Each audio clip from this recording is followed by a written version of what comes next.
این خانم تصمیم گرفته برای درمان بره یک کلینیک میشه که همکارم.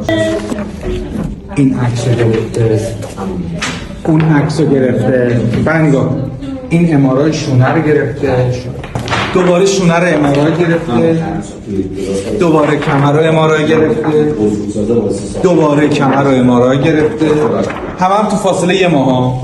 خب بعد الان امارای گرفته، کلا با دستگاه دوباره امارای گرفته، الان امارای گرفته، مشکلشون چی بوده؟ باز امارای گرفته، باز امارای گرفته. الان هم من میگه یه امارای می‌نویسی برم من کمرم بگیرم تو عطری. بازم امارای عطری گرفته، عکس شونه گرفته، عکس زانو گرفته. مشکلشون چی بوده دکتر؟ هیچ، یه خورده آرتروز خفیف زانو داشتن. تشخیص ندادن؟ من نمیدونم مثلا چرا اینقدر از این فکر کردم با اشعه خوب میشه. چیکار کرد؟ واقعا اوزون یه کورتون یعنی تشخیص نمیدادن؟